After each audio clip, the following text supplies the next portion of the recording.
Hello everyone and welcome back to another math video. Today we're going to be looking at how do you deal with negative exponents. So similar to this problem that you see up on the screen here. So here we go.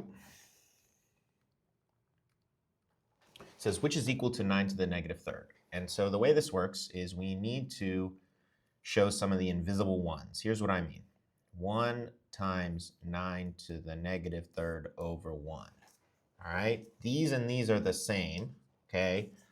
It's just that you normally don't write the invisible ones. However, the invisible ones are going to be useful to us here because the way that negative exponents work is that if I move this whole 9 to the negative third down to the denominator, the exponent becomes positive. So it looks like this now. I leave this 1 in the top.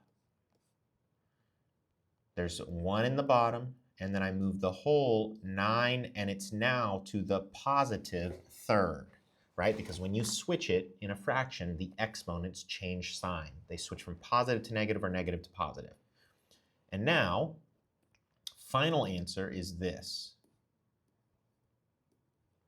Because this 1 can become invisible again. The top one cannot become invisible because there would be nothing else up there. All right, so this is our final answer, 1 over 9 to the third. Now, let's look at the bottom problem, 1 over 9 to the fifth. Okay, let's add in invisible ones here. And now, when we move this 9 to the fifth up to the top of the fraction, the numerator, we get 1 times 9, to the negative fifth. Because remember, if it switches position in the fraction, right? If it switches from top to bottom, bottom to top, it changes sign. So now it's 9 to the negative fifth.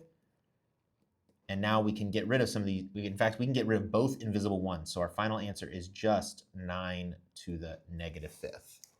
Final answer. All right, here's our cool clock for today, which means that it is time for you to practice what you just learned. Go ahead and pause the video and try these two problems on your own. And when you're ready, you can unpause the video and we'll check your answers.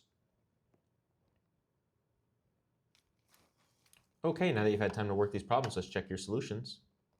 Okay, for the first problem here is the work, and you should have ended up with 4 to the negative fifth power. And for the second problem, here is the work, and you should have ended up with 1 over 4 to the positive second power. All right, for these two types of problems, let's start with the first one. It says, write the expression of this fraction with a positive exponent. Positive exponent. Do not evaluate, meaning don't plug this into your calculator because it's just going to give you something weird. All right, so similar idea. This is one like this, right? And now we switch it, so it becomes 1 over this with a positive 5. And this is our final answer. For the bottom problem, put the invisible 1.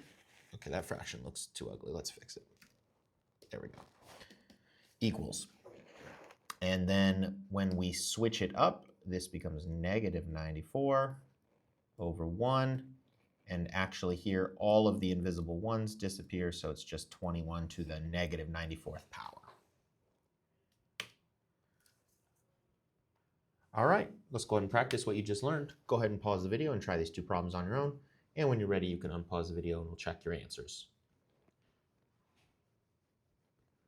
Okay, now that you've had time to work these problems, let's check your solutions. Okay, for the first problem, you should have ended up with just 85 to the negative sixth power. And for the second problem, you should have ended up with 1 over 655 to the 86th power. All right, that is it for today. I hope you all have a good morning, good afternoon, good evening, and good night.